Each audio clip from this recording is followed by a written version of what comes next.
Daf Yomi is Bava Basra Tzadi Beis Bava Basra 92. Today's Daf Yomi is dedicated for the Shmira for the Chayalim, Matzah for the Shvuyim, Yeshua for Am Yisrael, and his Ace Sarah. We're going to start with the Mishnah on 92a, and we start the new parak called Hamocher Peros. So Hamocher Peros. So somebody sells fruits. Of course, I just want to mention that fruits in the Talmud doesn't mean fruits. It means anything you grow from the ground is called a peros. Normally it could be wheat or barley. A mocher peros. If somebody sells the peros, the fruits, lechavero, to his friend, and he doesn't say if he's selling them for the purposes of planting these fruits or for the purposes of eating them. And so Vizara on this after he sells them to the person, he had a question? So the person sows them, he plants them below tzamchu, and they don't grow. And so now he comes back to him and he says, "I want my money back." Not only that, afilu zara pishtin, even if it was flax, and most people don't eat the flax seeds, but some people do. And then the person who sold it to him, the seller is not responsible, because he could say, "I didn't sell it to you for planting; I sold it to you for eating." So therefore, he's not responsible.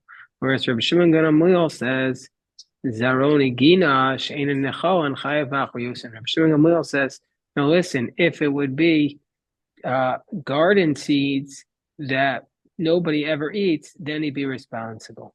So that's the teaching of Rabbi Shimon ben Gamliel. And the Rashbam says the Gemara is going to say Rabbi Shimon ben Gamliel is not arguing, but he's adding on. So Rashbam explains not only fruits that you could use for both planting or for eating, and you could say I sold it to you for eating and not for planting, and there's no what's called a mekachtos, not a mistaken sale. But even flax seeds, that most of the flax seeds are in the world are meant for planting, that since there are some people who use it for eating, then we could say I sold it to you for eating, and that's what our Mishnah is saying. But if it was garden seeds, then nobody uses them for eating. Everybody uses them for planting, and then if they don't plant, it's a mekachtos, it's a mistaken sale. So Tosfos asked the question, wait 1 second. What about the fact that the burden of proof is on you? Why can't the guy who's selling it to him say, listen, you messed up. You didn't plant it properly. You don't know what you're doing. You're not a farmer. You don't know how to plant it. So Tosfos asks the question, and why is the seller responsible in this case? Maybe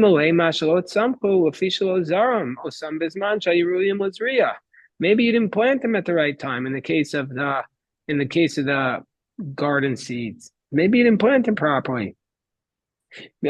So that's the question Tosfos asked. So Tosfos gives a couple of answers. He says, first of all, it's maybe when would we possibly say that if there were other things, there would need to be other evidence, because most of the time we would say that the vegetables grow or the seeds work, and so therefore if they don't work here, it's very clear that they weren't capable. And he says, it's very clear that they weren't capable. It was very clear from other circumstances that there was a problem with the seeds. So that's Tosfos's answer. But normally, indeed, we would say a burden of proof rests upon you. So now the Gemara says, Itmar hamocher shar chavera. So now let's connect this to the sugya that if somebody sells an ox to his friend, v'nimtza nakhan, and after he sells the ox to his friend, for some reason he discovers that the ox was a goring ox. Doesn't have to be that it gored 3 times, but the ox is a bad temperament. So now he needs to slaughter the ox and use it for meat. Now an ox used for meat is worth much less than an ox used for plowing. So somebody sells the ox to his friend, and now he discovered that the ox is a goring ox. Rav Amar Mekachtos. Rav says, listen, now the guy wanted an ox to plow, and you gave him an ox for the cholent. It's not good enough. It's a mistaken sale. I want my money back. Shmuel Amar Yachol Amar. Shmuel says, you could say to him, no, I sold you the ox for slaughtering. And he could say, no, I never intended to sell to you for plowing. You should have clarified. You didn't clarify. It's your fault. And so therefore, because since there are some people who sell an ox just for slaughtering, even though the majority of the people sell it for for plowing, we don't follow the majority here. And so therefore you have to, the burden of proof is on you. Or it says, "Lichsa yigaver dezabel unachasta, raja." So the Gemara says, well, why don't we look? Let's assume that the two people know each other. But why don't we say, is this guy a butcher or is he a farmer? If he's a butcher and then they know each other, you know he's buying it for meat. And so therefore, it's not an issue. But if he's a farmer, you know he's buying the ox to plow with, and you should have clarified it when you sold it to him. The seller should have clarified. So the Gemara says, no, we're talking about a guy. Guy's got a farm. He does plowing and he does butchering. So therefore, he does both things. So therefore, we can't make a point from there. So the Gemara says, "V'lichsi demei hechininu." So the Gemara says, well, then why don't we just see how much money he paid? Why don't we see how much money he paid? Because if the meat ox is worth, let's say, $1,000, and the plowing ox is worth $2,000, very clearly, if he gave $2,000, he thought he was getting a plowing ox. Tosa says so. So the Gemara says no. Well, tzricha the yakar bisra the comes b'dmei redaya. So no, we're talking about a case where the price of meat went up. The Gemara says, whoa. Before we go on in the Gemara, let's just stop for a second. Tosa asked the question. Wait 1 second. Didn't we have this dispute earlier back on 77b, where between Machokas and Rabbi Yehuda and the Rabbanan, Rabbi Yehuda says Adam and Mochiach. The Rabbi Yehuda says the money could prove it, where the Rabbanan say Ein Adam and Raya. The Rabbanan say the money is not a proof. And so here we're going to say our whole Gemara here are only according to the Shita of Rabbi Yehuda. That's not typical. Gemara says no. This Gemara can even work according to the Rabbanan, who say that in general money is not a proof. Why would we think money here is a proof? It's only over there in that case where there was a case of you bought something and most of the people call this yoke the yoke, and so there was a ruba and a chazaka help the seller. But here the money is not going to be sufficient to reject the robe of the chazaka. So that's what Tosus is. That's how Tosus is addressing it. Basically, here it's not a question of a majority of. Here, the question is not whether or not the money can prove what his intent was. The money, in that case, there the question is what did he have in mind when he called this item, this thing? That's where we say the money can prove it. But here we could say what was his intent. It's not a question about the facts. It's a question about what his intent was. And so therefore, we're not going to say that the money can prove it. Therefore, in this case, even the Chachamim would say that theoretically, the money would have been able to prove it. But in this case, the money can't prove it. So the Gemara says, so therefore the Gemara says that the price of meat went up. The Gemara says, well, if the price of meat went up, so, well, why do we care then? If the price of meat went up, therefore, he's got the same money. So what does he care? What he sold it to him for? What's the difference? Meaning to say, if it's really the case that the price of meat is the same thing as the price of the slaughter of the plowing, then what has the purchaser lost money? He could just sell that which he has in his hand, and he could buy another one for the purpose of plowing. So he hasn't lost any money at that point. Let's say, what's the difference? Two potatoes, both same price, worth the same money. One is a potato, the other is a hot potato. That with a hot potato is holding a thing that's a burning issue. A glory up is something that. So that's very. That's exactly. Yes. Has to change his whole life around and concentrate everything on this thing. That's a very good point. And Myers gives the Gemara's answer. So he says, yeah, you tell me what's the difference. He could take the same amount of money. No, the difference is the tircha, that the buyer doesn't want to have to be bothered by this. It's a pain in the neck. He's got to schlep the goring ox to the supermarket, to the butcher, to track him down. Okay, it's worth the same amount of money, but now he's got to pay. Yeah, so in the meantime, he's got this. He's got these problems. He's got to deal with this. Uh, so therefore, that's a tircha. He has the pain. That's what it means by a tircha. The Rashbam says it's a torach mechiras ashor. It's the pain of having to sell it. And Meyer points out that there's other tirchas. There's the tircha of you have to watch the ox in the meantime. That's another very good point. So the Gemara says no. The Gemara says, okay, Hechidami, what's the scenario that we're referring to here? What's the scenario here? If the seller doesn't have any money back to pay the purchaser, that's how Rashbam explains it. If the seller no longer has the money to pay back the purchaser, then why does Rav say it's a mistaken sale? Because he would return the ox there. Either way, so if we're saying that they're both the same amount of money, so he could always pay him back for the ox instead of money. That's where you don't have the cash, you could always pay him back with whatever you have.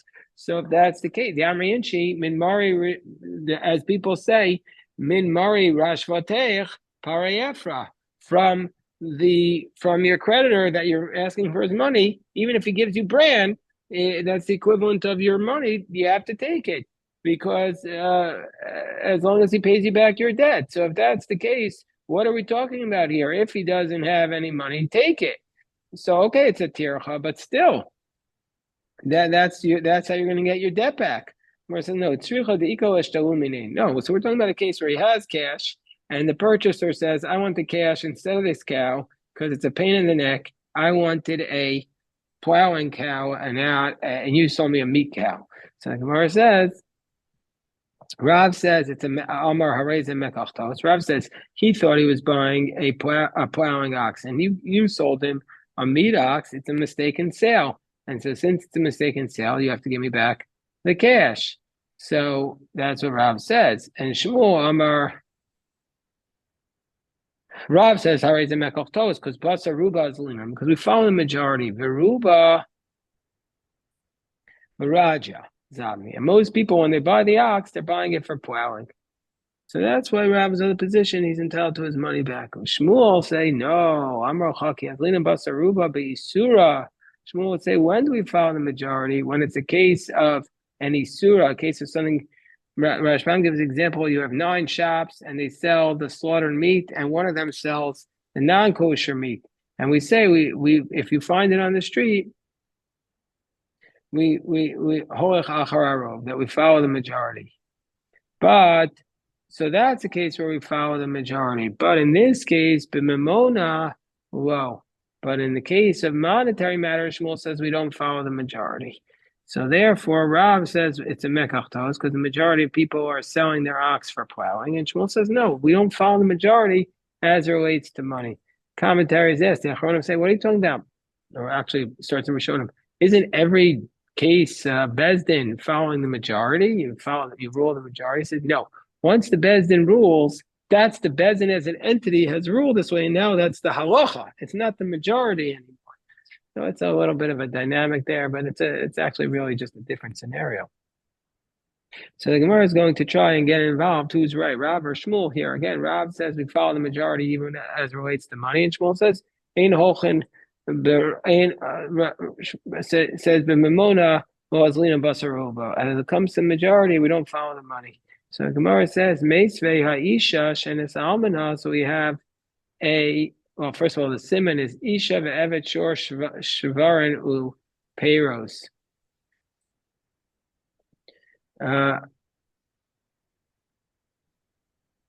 So these are simonim for us to determine whether or not money follows the majority. So the Gemara says we learned in Mesechas Kesuvos, Ha'isha shenesarma. Let's say you have a woman who became a widow, o nisgarsha, or she became divorced.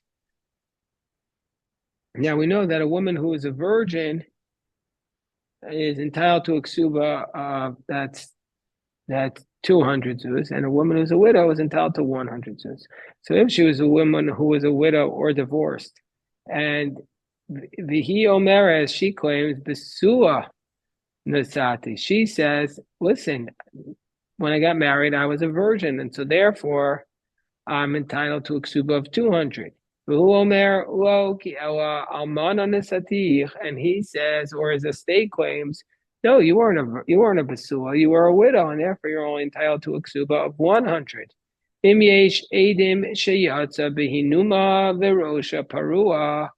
there are witnesses that tell us that when she went out to the wedding, she was wearing the hunuma, which is the bridal garb of a basua, of a virgin, and her head was uncovered in the manner of a virgin, that is a kasuba of Masayim. Then she has witnesses, so she's going to basically prove that she's a virgin, and she follows the and she gets the 200. Otherwise, we would say that she has no proof. And so we see from here that this is a proof against Rav, because why wouldn't we say we follow the majority, and the majority of the girls who get married are virgins. So we see that this is like Shmuel, that she needs witnesses, so we don't paskin like Rav. Gemara says, why don't we say like Rav was saying that we follow the majority, and Acharov Hanashim, majority of women, Verov Nashim Basulos, Nises, and most women are virgins.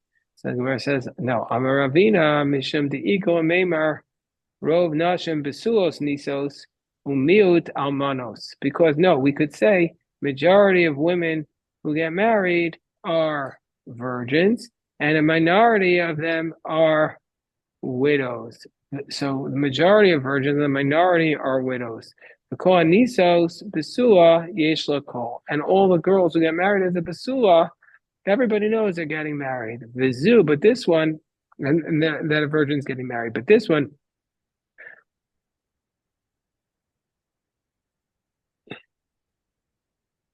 and this one, hold the Ein Kol Israel Aruba. So this one, since she doesn't have any sound associated with her that she was getting married as a virgin, therefore she's lost her majority, and so therefore it's not a case of a majority anymore, Rob would say. And that's why, under these circumstances, she has to bring witnesses. The Gemara says, wait 1 second, it can't be. Nisos Besuos Yeshlan Kol. If all of those girls who get married as a Besua have a call, have a sound associated with them, well, then what are good are witnesses? These are false witnesses, because if she really got married as a virgin, there would be a call associated with her. From the fact that there's no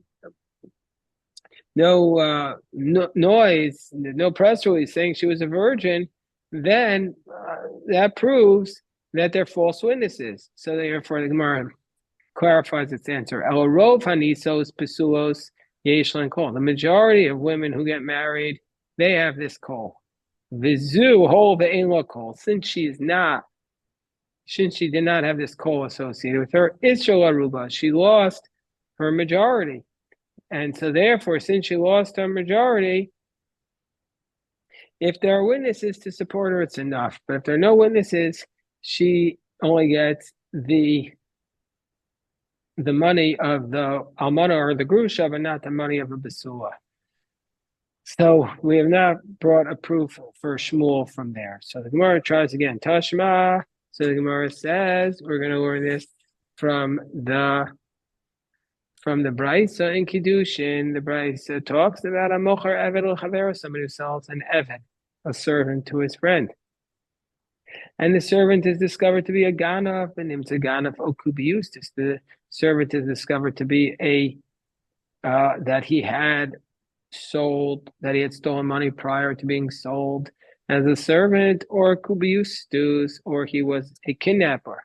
Some say it means he was a gambler. Rashi throughout the Shas translates this as a kidnapper, but Rabbeinu Hananel, cited by Tosfos, as saying he was a gambler, Mesachek Pekovia. And the proof for this is that Yaakov said to the angel in the Gemara in Chulin, "V'chiganavata o kubiustasata sha'ata misyarei min hashachar." He says, "Are you a ganav or are you a kubiustis that you're afraid of the morning dawn?"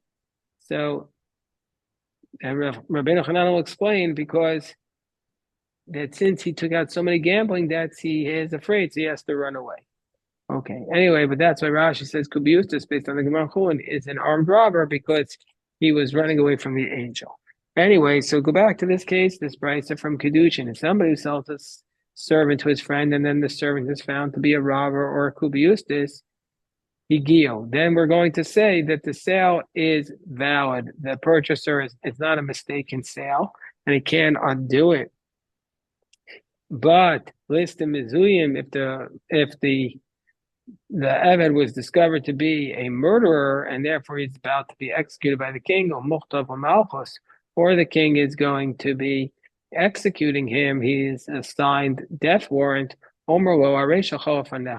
Then usually aresh is throughout the Shas is the seller says to the purchaser. Here it is, but here it means the opposite. That the purchaser can return it to the seller and say, take back your Eved, it's a mistaken sale. You sold me somebody who's a listim is you sold me somebody who's about to die. So my time, what's the reason that in the first case we're going to say it's a valid sale? Mishum deruba hachi isnu. Isn't it the reason? What's the reason that in the first case, where he turns out to be a robber or a thief, we're going to say that it's a valid sale? Mishum deruba. Isn't it because that the majority of the slaves, hachi isnu, the majority of the slaves are indeed thieves or people who are dishonest or kubiustus, and so therefore we're going to say that the sale is valid for that reason, and that's proof for Rav against Shmuel. So therefore, we see from here is we follow the majority as it relates to money. So Gemara says no. The reason why it's valid is not because it's the majority; it's kulu hachis. Every eved you assume is a robber. Every eved is a kubiustus. The Gemara says the next case tashma shor shenagach asapara. So this is from the case we had in Bava Kama. We went to the Mishnah. If you have an ox that gores that shor shenagach asapara, you have an ox that gores a cow. V'nimtza ubra betzida, and you find the money. You find the fetus on the side of it. Now, we don't know if the fetus was gored as part of when the cow was still pregnant, or the cow gave birth first, and then that cow was gored, and the fetus died on its own. In which case, the person wouldn't be responsible. The owner of the ox wouldn't be responsible. We don't know when the ox was gored, before it gave birth, in which case the owner of the ox is responsible for goring the cow. Or if the cow gave birth and then it was gored, so therefore so you have to pay half damages for the cow, like a tam, and you have to pay a quarter for the fetus, like a tam, because we're not sure. Because we say we're not sure if it died from the goring or not. And our Mishnah is like Sumchus, who says that money that's in doubt, you split it. And so therefore,